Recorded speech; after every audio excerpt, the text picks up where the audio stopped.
నమస్తే, నేను సిరి. నిన్న మనం చూసినట్టయితే జగన్మోహన్ రెడ్డి గారు పార్టీ నుంచి వెళ్ళిపోతున్న వాళ్ళని ఉద్దేశించి కొన్ని వ్యాఖ్యలైతే చేయడం జరిగింది. సో ఎవరికో భయపడి లేకపోతే ఎవరో చెప్పిన దానికి ప్రలోభపడి పార్టీని వీడొద్దు అని చెప్పేసి అనడం జరిగింది. సో దానికి కౌంటర్గా విజయసాయి రెడ్డి గారు ఏదైతే ఎక్స్లో ట్వీట్ చేశారో మరి అది కౌంటర్ అనుకోవాలా ఏమనుకోవాలి అనే అంశాన్ని మనకు వివరించడానికి మనతో పాటు ఉన్నారు ప్రముఖ సీనియర్ జర్నలిస్ట్ జగదేవ్ గారు. నమస్కారం సార్. నమస్తే. సార్, నిన్న చూసాం మనం ఎవరికో భయపడి లేకపోతే ఎవరో ప్రలోభ పెడితే పార్టీని వీడొద్దు, పార్టీలో ఎన్నో ఉంటాయి కానీ పెద్దవాళ్ళు అనుకున్న వాళ్ళు కూడా పార్టీని వీడిపోతున్నారు వదిలిపోతున్నారు అని చెప్పేసి జగన్మోహన్ రెడ్డి గారు మాట్లాడడం జరిగింది. దానికి కౌంటర్గా మరి విజయసాయి రెడ్డి గారు ఇప్పుడు ఎక్స్లో ట్వీట్ చేశారని అనుకోవాలా, దీన్ని అసలు ఎలా చూడాలి? కౌంటర్ అనుకోవడానికి లేదు, వివరణ అనుకోవచ్చుగా, ఎక్స్ప్లెనేషన్ అవ్వచ్చుగా. ఎందుకంటే ఏదైతే మీరు అన్నట్టు నేను జగన్మోహన్ రెడ్డి గారు కార్యకర్తల సమావేశంలో మాట్లాడింది ఏంటంటే ఎవరికో భయపడి ప్రలోభాలకు లొంగి, ప్రలోభాలు లొంగడం అంటే అర్థం ఏంటి? వాళ్ళు ఇచ్చే తాయిలాలకు దేనికో యాక్సెప్ట్ చేసినట్టు అని అర్థం కదా. అంటే ఆల్మోస్ట్ భయపడి అంటే కేసులు పెడతారని లేదా ఏటూగా ఉన్నారని భయపడే అని అన్నారు. నిజంగా జగన్మోహన్ రెడ్డి గారు విజయసాయి రెడ్డి గారు ఇద్దరూ వేరువేరని పార్టీ కార్యకర్తలు కానీ పార్టీ నాయకులు కానీ నాలాగా న్యూట్రల్గా ఉండే ఏ పార్టీతో సంబంధం లేని వాళ్ళు కానీ వాళ్ళిద్దరూ వేరువేరని ఇప్పుడు అనుకోలే. ఇద్దరు కవళ్ళు. అంటే చెయ్యి జగన్మోహన్ రెడ్డి గారిది అయితే కత్తి విజయసాయి రెడ్డి గారు, అంతే. అంటే వాళ్ళిద్దరూ ఒకటే. అంటే ఇప్పుడే కాదు, రాజశేఖర రెడ్డి గారి హయాం నుంచి కూడా గ్రేట్, ఆయన మంచి ఎథిక్స్ హైలీ ప్రిన్సిపల్స్ ఉన్న ఆడిటర్ విజయసాయి రెడ్డి గారు. అటువంటి వ్యక్తి జగన్మోహన్ రెడ్డి గారికి సంబంధించిన అన్ని వ్యవహారాల్లో కూడా వెన్నుదన్నుగా నిలబడిన వ్యక్తి. అందుకే మ్యాక్సిమం ఆయన కేసుల్లో కూడా A2గా ఉన్నారు, పార్టీ పెడితే నెంబర్ 2గా ఉన్నారు. అటువంటి వ్యక్తి పార్టీ ప్రభుత్వం లేనప్పుడు కూడా ఎన్నో విమర్శలకి లోబడి పార్టీని నడిపించి చేసి, అంతే కదా. ఇప్పుడు రాజు అనేవాడు లేదా నాయకుడు అనేవాడు పెద్దానికి గ్రౌండ్ లెవెల్కి వెళ్ళి చెప్పడు కదా, ఇలా అనుకుంటున్నాం ఏం చేద్దాం, సరే మీరు అలా చెప్పారు కదా నేను నడిపిస్తాను, కిందకెళ్ళి పార్టీ వాళ్ళతో సమావేశమై ఇట్లా నాయకుడు ఇలా అనుకుంటున్నారు చేయండి, ఇలా తీసుకెళ్ళండి. ఇక్కడ ఏంటంటే ఆయన నెంబర్ 2గా ఉన్నంత వరకు కూడా వైసీపీ ఎప్పుడు కూడా ఎక్స్ట్రీమ్ లెవెల్కి వెళ్ళి తిట్టడాలు కొట్టడాలు చేయలే. నోటికొచ్చిన మాటలు బూతులు సంస్కారహీనంగా భార్యని తల్లిని ఇంటి ఆడబిడ్డల్ని అవమానించే రీతిలో ఎప్పుడు పోలే. వన్స్ గవర్నమెంట్ వచ్చింది ఆయన క్వార్టరీ చుట్టూ 2019 వరకు ఉన్న వాళ్ళు కాకుండా కొత్తగా చేరారు. ఆ పేర్లు మీకు అందరికీ తెలిసింది, ఓపెన్ సీక్రెట్. సో వాళ్ళు వచ్చాక ఈ ధోరణి ఎక్కువైపోయింది. మరి ఇప్పుడు ఈ ప్రాధాన్యత ఏముంది? ఇప్పుడైనా సరే మంచిగా వెళ్తేనే లాంగ్ లివ్, కంగారు పడ ఇమీడియట్గా మనం జాబ్ పట్టుకుంటే ఇమీడియట్గా గొప్పవాడిని అయిపోవాలి, ఇమీడియట్గా పెద్దవాడిని అయిపోవాలి, ఇప్పటి నుంచి 30 ఏళ్ళు నేనే ఉండిపోవాలంటే ఎలా అవుతుంది? మారాలి, చేంజ్ అవ్వాలి. కొట్టిన దెబ్బే కాదు తిరిగి కొట్టినప్పుడు కూడా తీసుకోగలగాలి. ఇన్ని లేనప్పుడు ఎట్లా ఇప్పటికీ ఎందుకు ఓడిపోయాను డైజెస్ట్ చేసుకోవట్లేదు వాళ్ళు.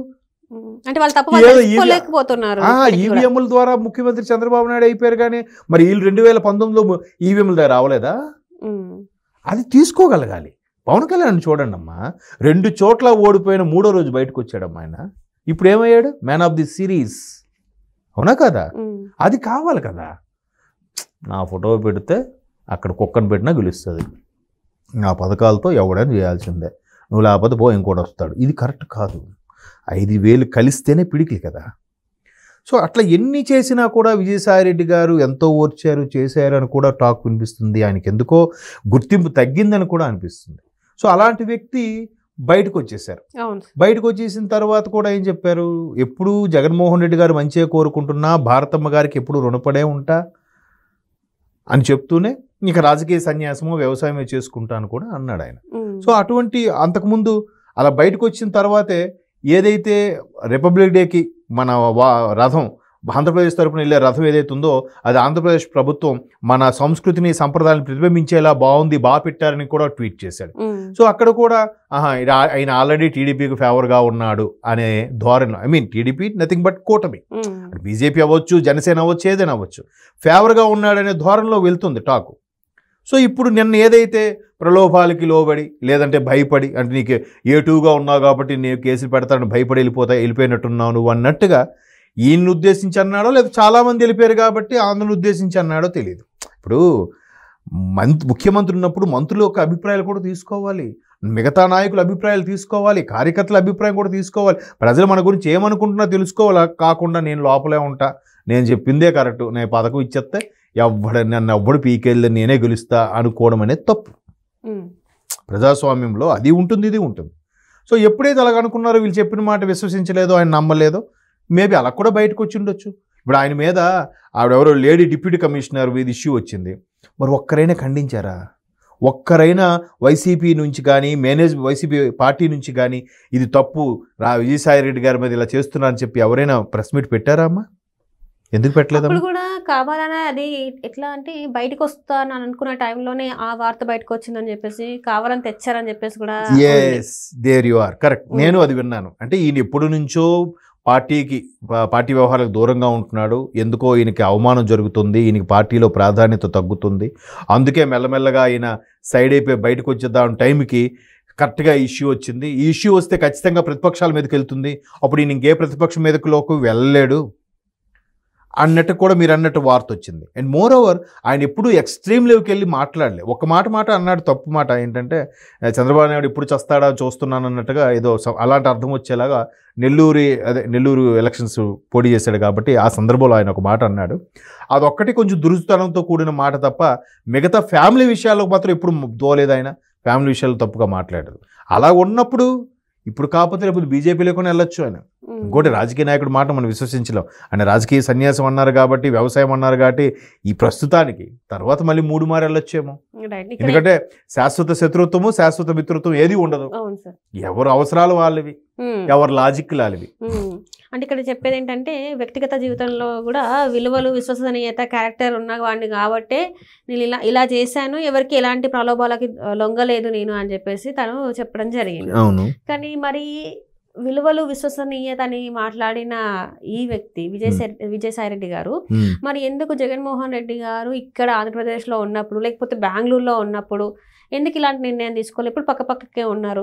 ఎప్పుడైతే మరి లండన్ వెళ్ళిండ్రో అప్పుడు ఆయన నేను నా పార్టీకి నా రాజ్యసభ పదవికి రాజీనామా చేస్తున్నా అని చెప్పేసి ప్రకటించడం అది ఎంతవరకు కరెక్ట్ అంటారు? మరి అది పార్టీకి ఎంత విలువ ఇచ్చినట్టు, జగన్మోహన్ రెడ్డి గారికి ఎంత విలువ ఇచ్చినట్టు? అది ఇది మీరు అన్నట్టు అది వ్యాలిడ్ పాయింట్. ఎందుకంటే ఒకవేళ విలువలు, విశ్వసనీయత, నేను ఎవరు ప్రలోభాలకు లొంగలేదు, ఎవరికి భయపడలేదు అనుకున్నప్పుడు ఆయన్ని సమక్షంగా ఆయనతో కలిసి డిస్కస్ చేసే నేను పార్టీని వీడుతున్నాను కూడా చెప్పొచ్చు.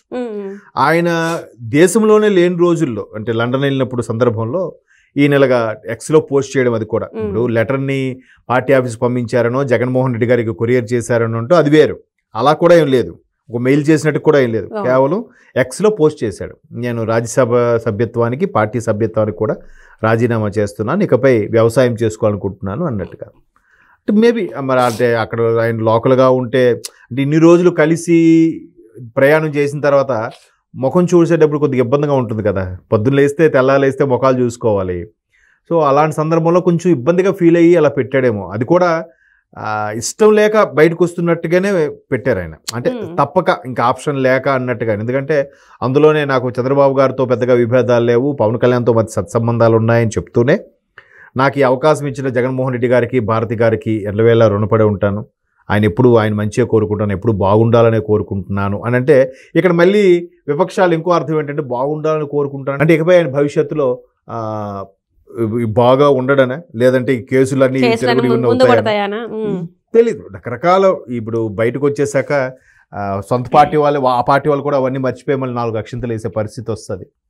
చూద్దాం మరి ఇది ఎటు తీసుకెళ్తాం, ఏమైనా జరగచ్చు. Right sir, thank you so much sir.